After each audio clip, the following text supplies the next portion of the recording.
Welcome to lecture number 5.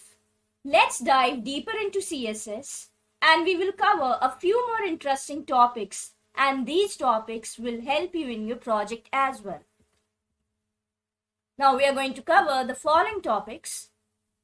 We will have an introduction regarding what is a selector, types of CSS selectors, in which we will cover the first one as type selector, attribute selector, ID, class, universal, pseudo classes, and combinator selector.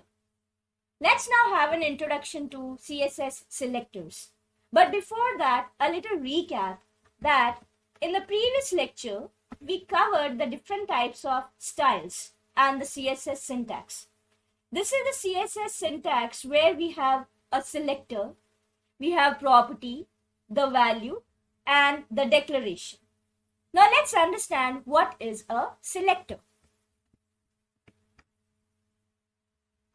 A CSS selector is the first part of a CSS rule, and it's a pattern of elements and other terms that tell the browser which HTML elements should be selected to have the CSS property values inside the rule applied to them.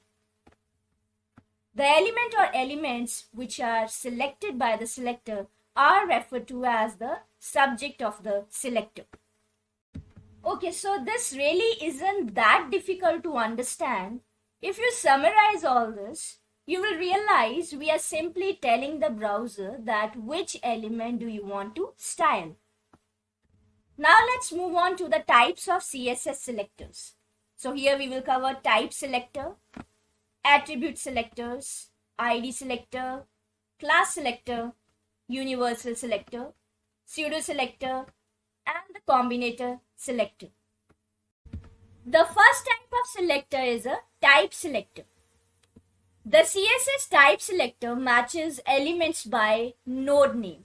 Node here signifies the name of the tag. In other words, it selects all the elements of the given type within a document. As an example, you can see we are referring to an H1 tag, means all the H1 tags or the first headings will be turned into red color. So if you remember, we already have covered this type of selector, and if you want to refer to the example, you can go back to the previous lecture. The next type is an attribute selector. The CSS attribute selector matches the elements based on the element having a given attribute. This is one example where we have a hyperlink and we want that every hyperlink having the href value as this. So all those hyperlinks text color should be changed to green. Let's now switch to the practical to understand attribute selector. We will create a new file as lecture5.html. Our file is created. We'll press shift and exclamation to get the HTML template. We got the HTML template now. In this, we are going to insert two hyperlinks. First hyperlink, href, I'll mention as https www.google.com. The text I'll write as click here. And there's a second hyperlink whose href attribute I'll mention as https www. Let's say I'll write ums.lpu.in. The text I'll mention as click again. Now we can go live. So you can see that we have got the two links here. Now we have to style these links. For this, I'll come to the head tag. Since I'm coming to the head tag, I'm writing style tag. It means that I'm using internal or embedded styling. I'll write on the tag selector or the type selector A and we'll write color as red. So you can see that the hyperlink text color has been changed to red. But this is not that we wanted. We wanted only that hyperlink to color red whose href is google.com. So for this, we will have to specify the attribute here. So in case whenever you work with attribute selector, you always put square brackets inside which you write down the name of the attribute, whatever the attribute that you are working upon, and then put equal to sign and then inverted quotes, and then write down the value of that attribute. So I'll copy this one, that is google.com. I'll mention it here, and you can see that only your first text link or the first hyperlink has been changed to red color. Next type of selector is an ID selector. The CSS ID selector matches an element based on the value of the element's ID attribute. Within the tag, we add one extra attribute called as an ID, and further we use this ID in order to style the element. In order for the element to be selected, its ID attribute must match exactly the value given in the selector. Means the ID value should be equal to the value mentioned as the selector. This is here, we are having demo as the ID. So any element which is having demo as the ID, we are going to style it as red, means the color, the text color will be styled as red. And but we need to remember that whenever we use ID selector, before the ID, we mention a hash symbol. Let's now understand ID selectors. For this, I'll include two paragraphs. In the first paragraph, I'll write this is paragraph 1. And in the second paragraph, I'll write this is paragraph 2. This is paragraph 2. Now we need to style these paragraphs. But let's say if I want to style only the first paragraph. Now this time I will have to mention an ID in the first paragraph. The ID I'll write as, let's say, para 1. Now I'll be using this ID inside the style tag here. So before that I have to specify hash symbol. And then the ID is para 1. And the color I'll mention for this as green. And you can see that your first paragraph has been colored as green. ID selectors are very useful when you want to style the same kind of elements, but you want to style them differently. In this, we have styled our first paragraph as green. Now you can style your second paragraph independently of the first paragraph. Now let's imagine if you would have written P here.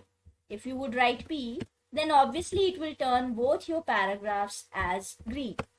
You can see both of them have turned green. Now if you want to work upon them independently, for this you will have to use an ID selector. Next selector is a class selector. The CSS class selector matches elements based on the contents of their class attribute. In this, we add an additional attribute called as class within the tag in order to refer to the selector. The example says that the name of the class we are using is demo, and whenever we are using the name of a class as a selector, we put a dot symbol or a period symbol. So here what it means that all the elements which are having the class as demo, the text color should change to red. To understand class selector, here we will add one more paragraph, and I'll mention as this is paragraph 3.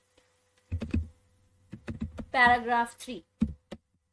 Now let's imagine I want to color paragraph 1 and 3 in the same manner, while paragraph 2 I want to style in a different manner.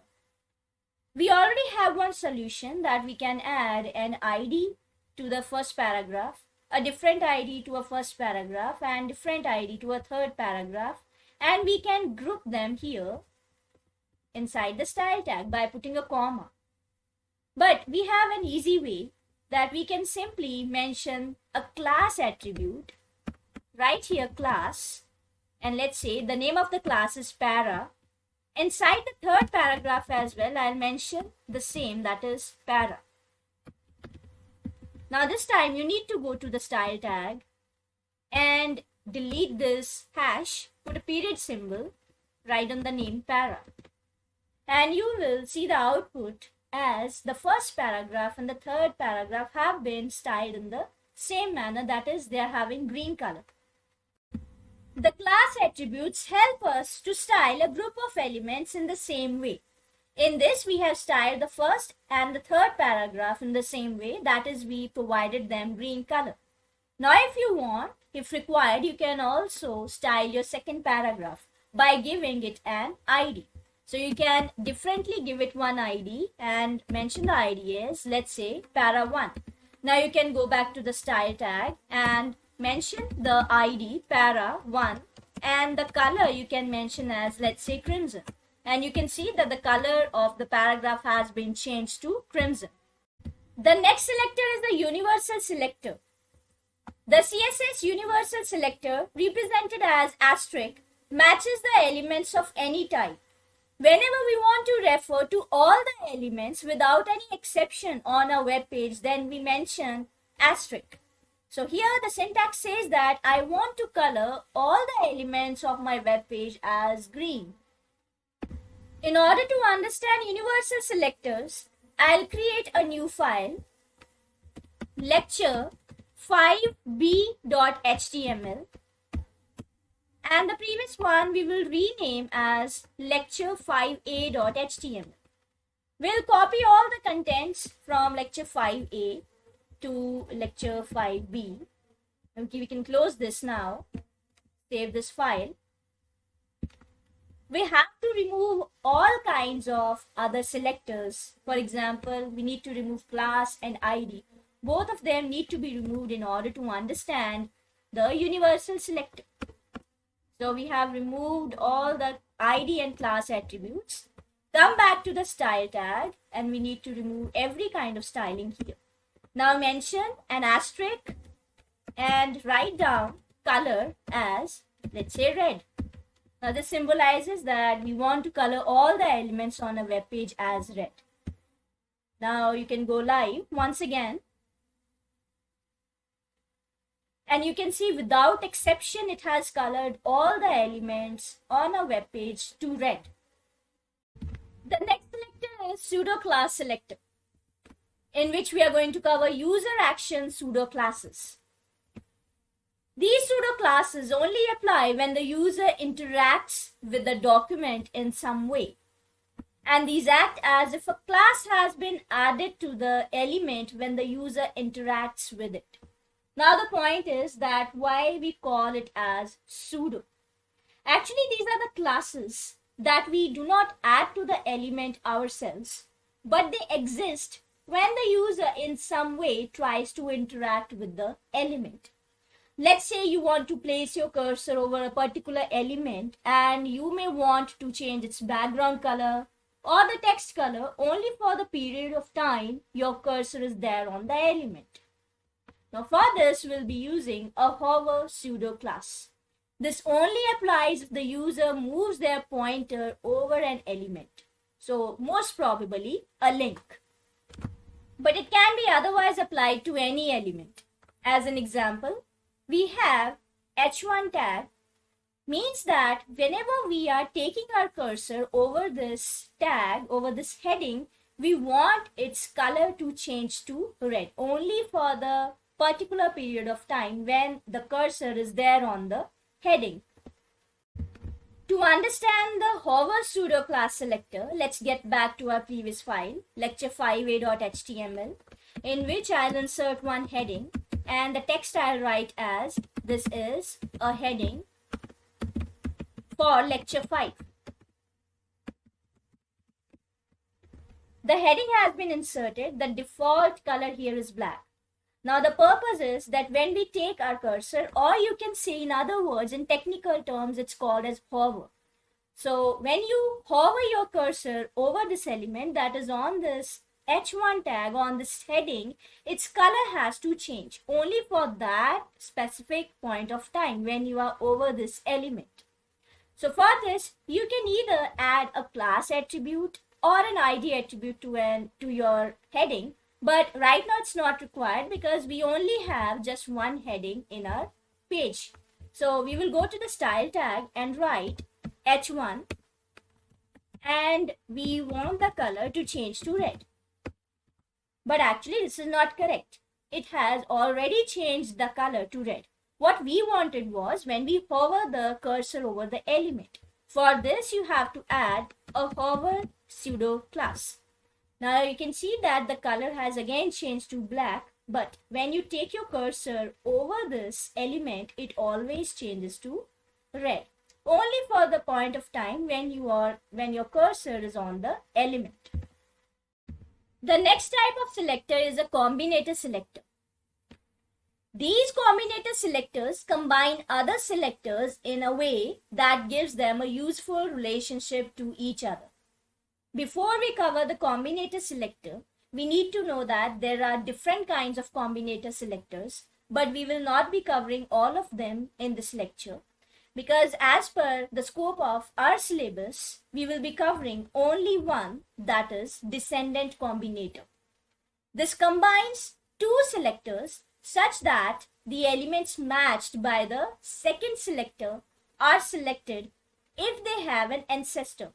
An ancestor can be referred to as a parent or its parent or further its parent and so on. Now we are going to do one example. Let's say we have a div tag in which the class assigned is box. So the value of the class here is box.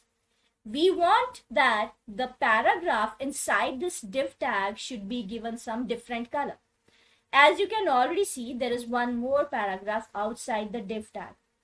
So what we want is only to color the paragraph inside the div tag. So we have a way out for this. For this, we need to access the class of the parent tag. The parent tag class is box. And after that, you have to put a space and specify the descendant. So descendant here is the paragraph which is right inside this div tag. So this will give color red to only the paragraph which is inside the div tag and not the one which is outside the div tag. In order to check this practically, let's insert one div tag within which we will insert or we will nest a paragraph and we will write this is inside div tag. This is inside div tag. And in order to see the difference, we will insert one more paragraph which is outside the div tag. That is, this is outside div. Though you already have the other paragraphs which are these, which are already outside the div tag. Okay, so now we need to come to the style tag and we need to, let's say I want to give some background color to this paragraph. We will not specify any ID or class to the paragraph, but we have to specify either an ID or a class to the div tag, that is to the parent. So for the time being, I'll mention a class and give the class as D. Come back to the style tag and you need to access the class of the parent element and the name is D, the class name is D. You need to use a period sign before it. Put a space and then write down the name of your descendant. The descendant here is P. So you will write here background color to, let's say I'll use aqua. And you can see that the background color of the paragraph which is inside the div tag has been changed to aqua. Now that we are confident in the different types of style sheets and the different types of CSS selectors, so let's now try to create a very simple web page for a mini project. We will now try to create a web page for blood donation. For this, let's change the title here. We will write as blood donation. And let's start from the body tag. Let's start inserting the elements. Our very first element is a div tag. And again, I'll write here blood donation. To this, I'll apply an ID. Let's say this represents the header of my web page. In order to style this, you can either use internal styling or external styling. For simplicity, right now I'm inside the same file and I'll use a style tag. And inside this, I'll access this ID header. There are so many properties that till now we have not covered, but otherwise from the project point of view, they are very important. So I start with a property called as font family that allows us to pick any font family. And then after that, I'll also use a font style, and that is I want to have an italic font style. So you can see that there are changes being made automatically. I'll also insert one background image. You can insert a background color as well, but we already have covered this. Let's now try something new. We'll insert one background image, and we need URL for this. URL helps us to specify the image that you already have in your system, or you can access it online. I already have one image which is available in this folder, back.jpg. And we need to, you can see that the color has been, the background image has been applied, but the text is not visible at all. So we need to style it a bit more. We can increase the height of this div tag. I'll give it 60px. I'll give the width as 100% because I want that the width should always be covering the entire width of the browser. And after this, I also need that my text should be centralized always. The text has been centralized but still not visible that much. We can change the font size. Font size, I'll change it to, let's say, 40px, and it has become better, but the text color is not that great with the background image. So you can make the text color light. So I'll use color as, let's say, beige. And this is how it looks when you maximize your browser. Let's now proceed with including a welcome note here. So come back to the file and include another div tag right below this div and mention here welcome. And give it one ID. ID equals to welcome. Since we are again giving the ID, come to the style tag and you have to refer to hash symbol and write welcome. And now you can style it accordingly. We need a very short height for this div. Let's say I'll mention as 20px this time. I need 20px. And width I'll take 100px only. 100%. I'll be taking it as 100%. And background color I'll take it as, let's say, it is coral. And I also need to align this centrally. So I'll mention here text align as center. Text align as center.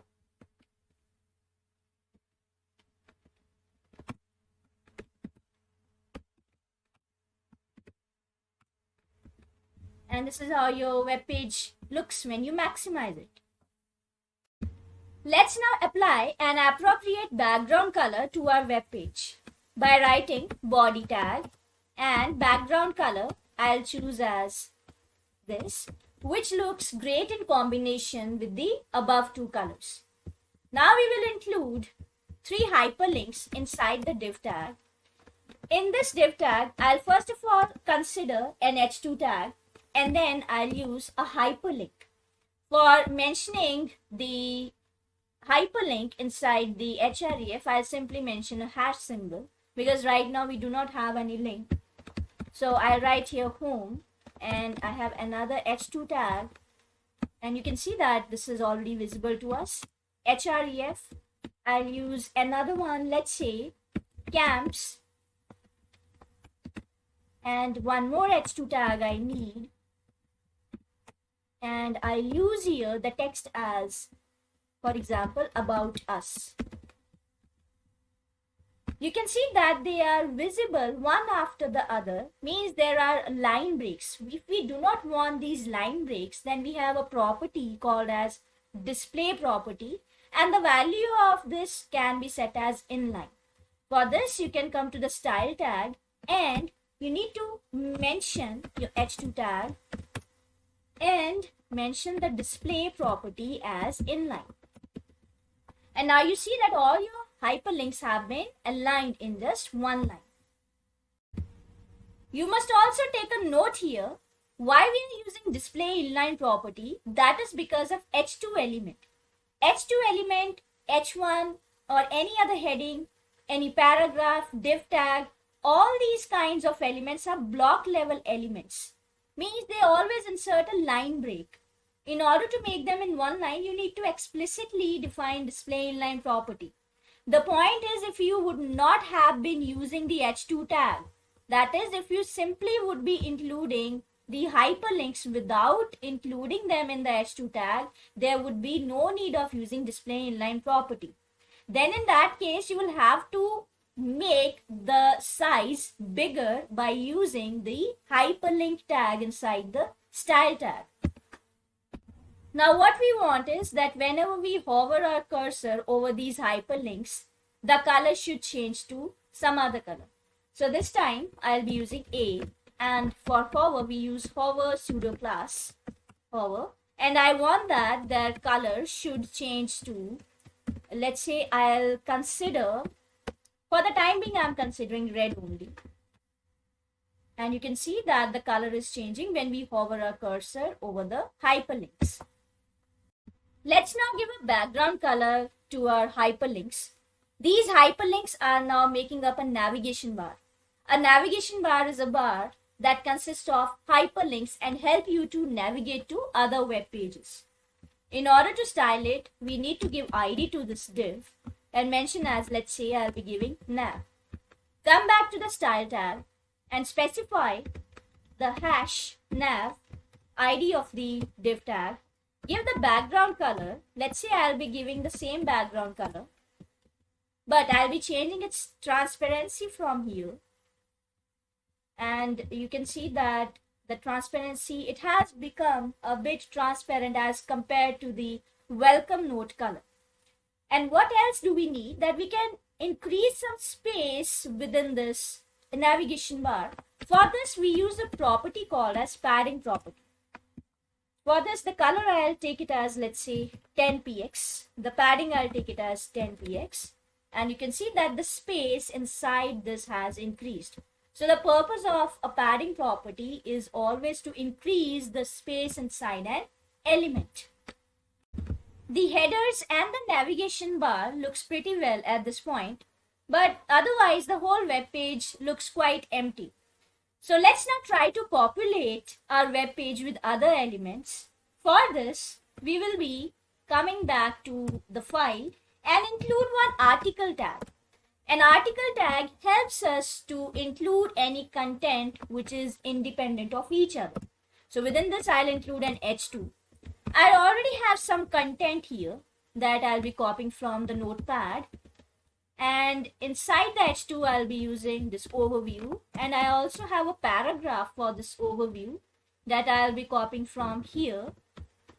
As right now, we will be including everything from this notepad file. Yes, and after saving the file, you see that this is how it looks like. We can include few more article tags, and I'll include one more article. Within this, I'll be using h2 and one paragraph, and I'll be copying this whole blood donation. And we also need this paragraph for this whole blood donation. All this is just a content that we want to include on our web page. And you can see another one has been included. One more article tag we can include, article. And we need an h2 tag and paragraph. I'll be again copying the content from here. And we need the paragraph as well for this. So all we are doing is just including some content in order to know that how our web page looks like. Okay, so I think we forgot to, this was supposed to be here. Exactly, now it looks great. So this is how we have created a very simple web page for a blood donation. But we can still improve this. Do you see that there are gaps from all the four sides? We need to remove these gaps using margin property. So all you have to do is come to your style tag, use asterisk as the universal selector, and write down the margin as 0px or simply 0. What's the purpose of doing this? This helps us to remove all the unnecessary or extra margins from all the 4 sides on a web page. And now it looks much better as compared to the previous one.